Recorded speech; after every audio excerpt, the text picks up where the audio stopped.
Esse é o Ancapsu e nós vamos falar sobre uma notícia muito triste, né? Era de certa forma esperado, mas infelizmente a gente tem a confirmação agora de que o STF decidiu que vai regulamentar as redes sociais. Já tem maioria para a regulamentação das redes sociais, para a decretação de que o artigo 19 da Constituição, desculpa, o artigo 19 do Marco Civil da Internet é inconstitucional. Agora, eles têm um problema, porque até aqui foram 7 votos, né? Já haviam 3 votos anteriores, teve o voto do André Mendonça, que divergiu, e hoje tivemos mais 3 votos, totalizando 7 votos até aqui. Ainda tem 4 pessoas para votar, mas já tem uma maioria para determinar que o artigo é inconstitucional. Só que, o que acontece? Cada juiz ali no STF deu uma solução diferente para a coisa.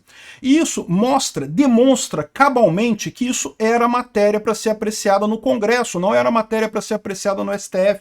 O Congresso que tinha que votar isso, porque o juiz não tem... Se fosse uma decisão simples, ó, muda daqui, tá certo, tá errado, pronto, acabou. Isso você poderia argumentar que é uma decisão do STF, mas não é o caso. Se você tem 7 sentenças diferentes no mesmo assunto, é óbvio que o problema nesse caso é que você não teria que regular isso daí, não que o STF teria que definir qual é a fórmula, né? O STF agora vai sentar para definir qual vai ser a forma que vai funcionar o artigo 19 da internet. Isso é o que eu digo para vocês, a gente não tem como saber o tamanho da trobozonga ainda, porque não sabemos qual vai ser a condição final, mas vamos entender aqui o contexto desse negócio e o que pode vir por aqui. Eu aproveito para me despedir de vocês, caso essa trobozonga seja grande demais, muito provavelmente o meu canal vai rodar, mas não tem problema, eu já falei para vocês, até 2030 a gente já substituiu esse pessoal no STF, essa cambada de socialistas no STF, e as coisas vão voltar ao normal. A liberdade de expressão vai voltar ao Brasil algum dia, podem ter certeza. Essa notícia foi sugerida por Visível para Apoiantes, é antidemocrático, Magnitsky se prepare e várias outras pessoas. Obrigado aí ao pessoal que sugeriu notícias lá no nosso site, novisãolibertaria.com, e obrigado a você que está assistindo o nosso vídeo. Se você gosta do nosso conteúdo, por favor, deixe o seu like e se inscreva aqui no canal, né? Ainda tivemos a pérola do Gilmar Mendes citando o Deng Xiaoping, né? Que diz que admira o regime chinês e disse que o Xi Jinping falou que não importa a cor do gato, importa que o casse o rato e coisa e tal. E é lógico, é um idiota, ele é um idiota por 2 motivos. Primeiro, porque imitar a China é sério. Você sabe o nível de repressão que o pessoal tem na China? Ou seja, claramente, a gente está vendo claramente que o Gilmar Mendes, que é um cara da centro-esquerda, está zunindo para a extrema-esquerda, apoiando o regime chinês já nessa altura, né? E ainda falou besteira, porque quem falou isso foi o Deng Xiaoping, e falou referindo-se evidentemente ao modelo econômico, né? Para quem não lembra o contexto dessa frase do Deng Xiaoping, a China adotou o comunismo em 49, quando teve a Revolução Chinesa, e estava totalmente destruída, né? Como o comunismo sempre faz, lá pelos anos 60, 70, ela estava com a economia totalmente destruída. Aí o Mao Zedong morreu e assumiu o Deng Xiaoping. E daí ele decidiu fazer reformas liberalizantes, que ele tinha medo que a China acabasse do mesmo jeito que a Rússia, né? A Rússia estava também desintegrando também naquela época, a Rússia, eu digo, a União Soviética, né? E daí ele botou medidas liberalizantes na economia de livre mercado e coisa e tal, numa tentativa de salvar a economia da China. Acabou sendo uma coisa positiva. Mas não tem ilusão, tá? O Deng Xiaoping, ele liberou a economia, mas continuou uma repressão brutal à liberdade de informação, a esse tipo de coisa. E aí quando perguntaram para ele, a China não é mais comunista e coisa e tal, adotou o capitalismo, qual que é o regime chinês agora? O Deng Xiaoping falou essa frase, não importa a cor do gato, importa que ele casse o rato, né? O que é uma hipocrisia absurda o Gilmar Mendes falar isso, e só mostra o despreparo e desespero desse pessoal. Pois bem, isso aqui já era esperado, tá, gente? Eu nunca tive ilusão que isso não iria acontecer. Como eu sempre deixei claro para vocês, o importante é a gente ver qual vai ser essa regra final que o STF vai parir da cabeça deles. Vai ser ruim. Vai ser ruim. E o que eu falo para vocês, o pessoal da esquerda, os youtubers de esquerda, os streamers de esquerda, estão todos felizinhos. Ah, não, lá, calamos a extrema-direita, vamos sacanear a extrema-direita, agora isso, parabéns, Xandão, bateu no bolsonarista, Xandão. Estão todos felizes da vida com a censura da internet, não percebendo o tamanho da trobozonga que vai entrar no furico deles também, tá? Ou seja, o pessoal da esquerda está muito feliz nesse momento, achando lindo, é isso aí, não existe liberdade sem responsabilidade, aquelas coisas que Sossa fala, né? E o que vai acontecer? Vai todo mundo ver a monetização cair, vai ver um monte de canal ter dificuldade de monetização agora, vai ver uma barreira de entrada muito maior para entrar no YouTube. Eu não vou enganar vocês não, tá? Para canal maiorzinho, talvez nem tenha problema. O problema maior vai ser para os canais pequenos, porque o YouTube não tem como vigiar todo mundo. Ele pode fazer o quê? Ele pode vigiar os canais maiores e manter, e aí, pô, canal menor ele vai ter que tirar, porque é um risco grande para ele, sem que aquele canal represente muita visualização. Entenderam o tamanho da trobosoma que vai entrar aqui, que vai ser para... O meu canal é pequeno, o meu canal vai nessa roubada aí. Mas é aquele negócio, né? Regulamentação sempre ajuda os grandes e prejudica os pequenos. Toda regulamentação faz isso, né? E o mais absurdo dessa história é isso, vai prejudicar todo mundo. Isso aqui ajuda a velha economia, ajuda a Rede Globo. O pessoal da Globo tá rindo daqui até aqui, tá todo mundo rindo. Assim, olha lá, fudemos o YouTube, e coisa e tal. Eles não vão perceber que, se eles acham que o pessoal vai voltar a assistir televisão, eles estão muito enganados, né? Mas enfim, temos que ver como é que vai ser a coisa na prática, como é que vai ser o resultado final do voto elaborado, que aliás, ninguém sabe como que isso vai ser feito, porque, para pensar, né? Tipicamente, decisões judiciais são muito simples. A maioria vota sim, a maioria vota não. Beleza, aí a maioria que ganhou é o sim ou não da coisa. Aí você percebe que esse caso aqui não é um caso judicial, é um caso de regulamentação feito pelo STF, é o STF invadindo a seara do Congresso, exatamente quando você tem 7 votos em direções diferentes. Nenhum voto é igual a nenhum. O voto do Dias Toffoli foi terrível, do Luiz Fux foi pior ainda. Aí mas os dois primeiros, é aquilo que eu falei para vocês, né? A ideia, naquele momento, os primeiros votos nessa ação, essa ação começou com o STF querendo pressionar o Congresso a votar a regulamentação. O STF sabia que não podia aprovar uma regulamentação nisso daqui, mas achava que eram as mídias sociais que não queriam que passasse a regulamentação do Congresso. E não eram as mídias sociais, somos nós. Nós aqui, brasileiros, que não queremos regulamentação da internet, porque isso vai ferrar com os brasileiros sem ter absolutamente vantagem para ninguém, a não ser para a elite dominante, para a elite aristocrática socialista de Brasília. Os idiotas dos ministros do STF vão ouvir menos xingamentos, vão ouvir menos o que o povo pensa deles. Não é que o povo vai deixar de pensar isso de você não, tá, Odino? Ninguém vai deixar de achar você um rocambole do inferno, não. Vamos parar de falar. Talvez tenham que parar de falar isso, mas vão continuar pensando do mesmo jeito, você pode ter certeza. E vão achar outros apelidos carinhosos também para você, eu tenho certeza, né? Mas esse é o problema.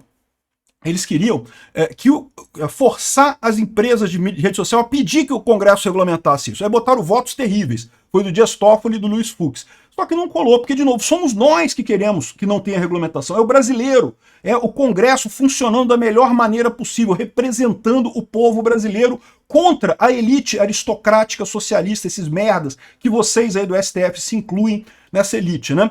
E aí, o voto do Barroso já deu uma atenuada na coisa. Ele ainda é um voto pela inconstitucionalidade do artigo 19, mas já deu uma atenuada, já entendeu que crime contra a honra tem que ter a decisão judicial, então já a grande maioria dos problemas já foi, né? Enfim, depois disso teve o voto do André Mendonça, que foi o único voto consciente até aqui de todos eles, mas repara, até aqui a gente já tem 4 votos divergentes. E aí hoje votou Flávio Dino, Cristiano Zanin e Gilmar Mendes. E adivinha, cada um votou num sentido diferente, cada um deu uma solução diferente. Aí como é que você decide qual voto que vai ser? Qual vai ser o voto final, no final das contas?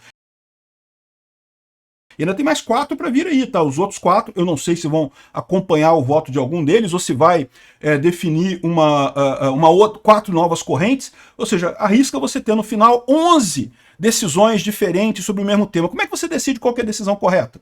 Porque o Congresso foi feito para fazer isso. O Congresso já tem todo o mecanismo. Você pega o projeto de lei, já faz ali o substitutivo, vota na comissão e não sei o que lá, para decidir qual é o projeto de lei que sai. O Judiciário não tem isso. Por quê? Porque o Judiciário não foi feito para legislar, o Judiciário foi feito para dizer sim ou não em decisões ali, para tomar uma decisão pontual, uma coisa específica, né? Esse pessoal está inventando essa história, estão desesperados, por quê? Porque estão vendo Lula afundar, estão vendo que ninguém está comprando a idiotice que eles, na cabeça deles, né? Todo o esforço que eles estão fazendo para a população parar de gostar do Bolsonaro. Não que vocês têm que parar de gostar do Bolsonaro. Eles não percebem que o povo quer o antissistema. Quanto mais o sistema bate no Bolsonaro, mais fortalece o Bolsonaro. Eles podem achar que não vão fazer uma sentença terrível acusando o Bolsonaro de roubar pirulito, de roubar mexerica, de chutar cachorro, de não sei o que lá, vão acusar o Bolsonaro de tudo. o povo vai gostar mais ainda do Bolsonaro, o povo quer um antissistema. E justamente quando o sistema bate no Bolsonaro, fica mais evidente o caráter antissistema do Bolsonaro. Esse pessoal não entendeu ainda o que está acontecendo. E, de novo, é uma coisa desesperada que só vai aumentar o fervor político ao contrário, né? É o que eu falo para vocês, eu tô assim, relativamente tranquilo. Pode ser que eu perca o meu canal? Pode ser. Vai aproveitando os vídeos que vai saindo aí, porque eu não sei por quanto tempo o canal continua aqui, tá? Eu não vou parar de produzir conteúdo na internet, mas o canal pode ser que acabe. Não se preocupem comigo, posso pegar meu trabalho de consultoria de novo, posso fazer outras coisas, não vou passar fome, mas de qualquer forma, pode ser que não tenha meu canal mais, por um tempo. Porque eu tenho certeza que em 2026 a gente vai eleger um presidente de direita e vamos eleger um Senado para fazer impeachment desses ministros do STF, até em função desse tipo de decisão que eles tomaram hoje, que é uma decisão absurda, né? A gente não sabe ainda qual vai ser o resultado final. Então também vamos ter um pouco de calma, tá? Você que tem canal no YouTube, que está preocupado com isso, calma um pouco. Vamos aguardar para ver qual vai ser a solução final que eles vão dar. É o que eu falei já há algum tempo. O voto do André Mendonça foi muito bom, mas ninguém sabe exatamente qual vai ser a decisão final. Nem como que eles vão... Como é que eles vão fazer isso? Vão pegar os 11 votos, vão jogar para o alto, o que cair em cima da cadeira é o voto que está certo, o que cair no chão está errado. Como é que eles vão decidir isso, né? Não sei, né?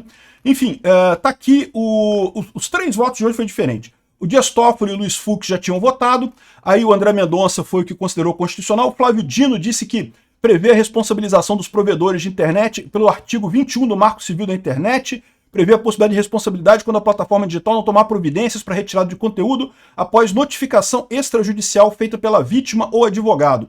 Ou seja, o Flávio Dino está igual, equipado, está mais próximo dos 2 primeiros, que basta alguém criticar, dizer que você está criticando ele, então não pode ter, tem que derrubar aquele vídeo, e aí a rede social tem que derrubar o vídeo seu, né?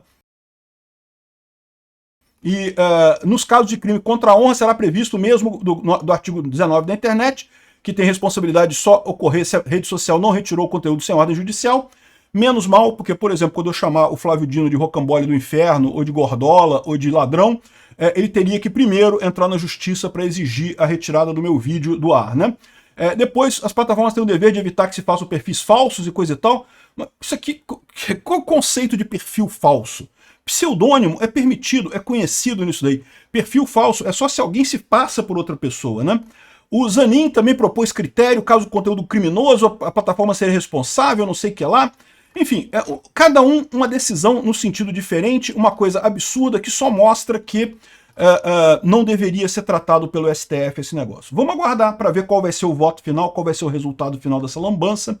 E de novo, reafirmo para vocês, não se preocupem comigo, se o canal acabar não tem problema, a gente volta daqui a uns 3, 4 anos, quando a direita estiver de volta ao poder. O único lado positivo que tem dessa coisa é ver os canais de esquerda se fudendo, né? O pessoal da esquerda tá todo felizinho, ah lá, é isso daí, STF, bate nos bolsonaristas, STF, agora nós acabamos com as fake news. Aí, ó, quando entrar na toba deles, eles verem a monetização deles caindo, a quantidade de visualização caindo, o quanto que eles tiram do canal dele caindo pra caramba, aí, meu amigo, eles vão sentir o tamanho do problema que eles geraram para eles mesmos, né? Mas vamos ver, essa parte vai ser a parte boa da coisa. Infelizmente, é o lado errado, eu espero que muito em breve a gente tenha condição, já falei para vocês, o próximo presidente da República indica 3 ministros para o STF, e a gente ainda pode fazer um Senado que tenha uma boa capacidade aí de tirar mais um, 3 ministros, mais 1, mais 4 ministros, a gente faz 6 a 5 no STF e já pode reverter tudo isso no próximo governo até 2030, voltar com os canais naturalmente. É isso que é a minha expectativa, né? Ninguém disse que a briga ia ser fácil, meu amigo. Ninguém prometeu para você que ia ser molezinha, que ia ser facilzinho, mas é assim que funciona. A população sabe o que quer, em algum momento a gente vai voltar a ter liberdade de expressão nesse Brasil. Obrigado por assistir o vídeo até o final. Além de curtir, compartilhar e se inscrever no canal, considere se tornar patrocinador com valores a partir de R$ 1,99. Clique no botão Seja Membro abaixo para saber as condições e vantagens de patrocinar o canal. Mais informações sobre o nosso projeto, visite nossos sites indicados na tela.